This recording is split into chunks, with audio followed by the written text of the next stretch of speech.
It's always been the same for me as far as Jason Lancaster and his clique were concerned. It had certainly been no picnic a few years earlier, particularly if in 1975 you were an 11-year-old boy living in southeast London with a heavy fringe and a picture of ABBA glued to your satchel. No, sir, there was a warped hierarchy in play even then, a Jungian pecking order in which I confidently presumed I languished fairly far down. At the top of this pre-pubescent social pile were the boys who rode skateboards in the co-op car park, the boys who kicked footballs against the garages in the flats, the ones who swore and smoked Rothmans at the bus stop. These were the boys who packed a punch then and now. The same ones who name-called us across the street as we walked home from school. The rough boys we called them, and they were all powerful. Me and Francis Bassey were fairly frequently the unfortunates who were singled out for sundry abuse by the rougher boys around East Dulwich, and in particular the street on where I lived, Chesterfield Street. I was generally Bender or Pufter as far as they were concerned. I could never quite grasp why, whereas Francis, more often than not, was Nignog. Not especially inventive, I grant you, but these invectives, though deficient in originality, got the point across.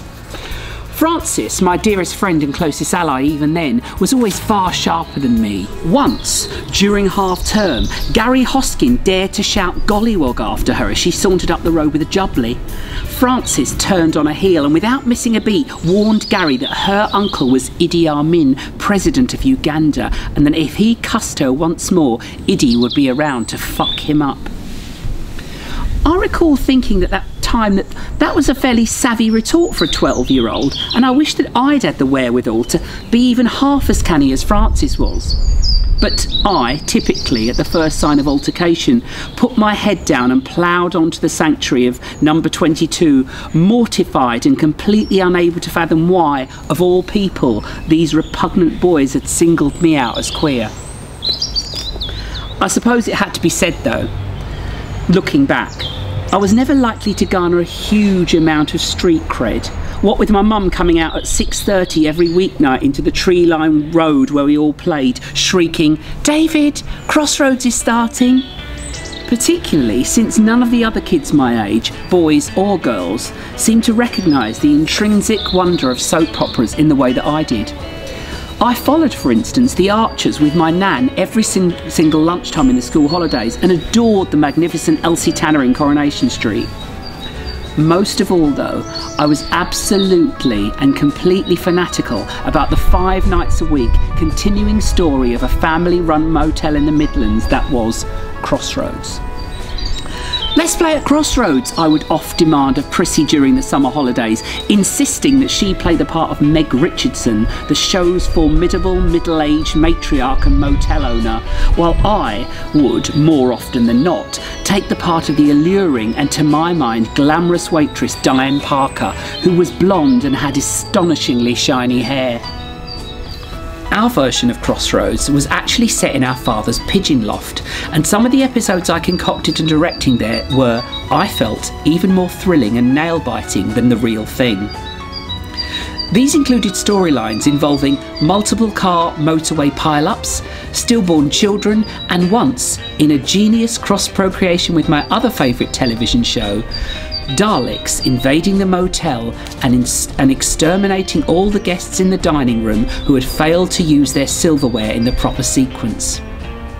Chrissy and I dearly loved our own private Crossroads motel with its wooden hatches and its cooing, sea-pecking patrons, but it was a game I could never share with the other children on Chesterfield Street, and especially not with the rough boys.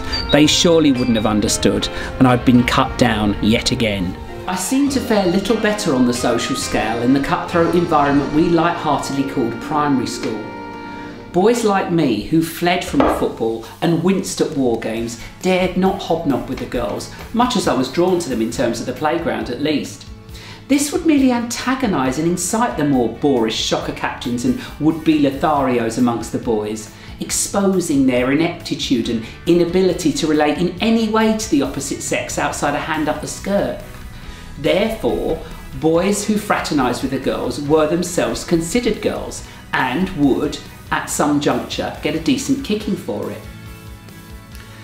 My own wretched downfall in the classroom had come swiftly and without warning one rainy afternoon shortly before my 11th birthday.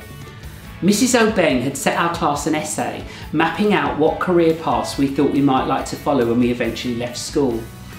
She had then chosen a selection of the completed essays to read aloud to the class, including, rather unnecessarily I felt, my submission, in which I'd expressed my fervent ambition to become Doctor Who's assistant. There was no coming back from that really. That's where the downturn started and the rise of the rough boys became evident. Even the happy-go-lucky Frances copped it more often than she'd have liked, despite her sustained and evident pluck. On more than one occasion at playtime, or as we'd wander along Lordship Lane with our swimming stuff, she'd sob silently as one of those wretched boys would shout at us. Something along the lines of, "Look at the gay star and his darky girlfriend," it would be, or if they couldn't be bothered to cobble together an entire coherent insult, "wog" would ultimately suffice. "It's just words, Frances," I would say in an attempt to console her. "They're just fucking kids, it doesn't actually mean anything." "You don't understand, David," she told me once. "It's not just me. I hear people say those things to my mum and dad too. Not children, grown-ups saying those things to other grown-ups. It doesn't get any better when you get older. You just wouldn't understand." And then she'd always turn around and stick two fingers up at whichever little tosspot had been hurling the abuse. "You've got big mouth and small dick," she'd shout. And I don't think I really did understand then. Not really.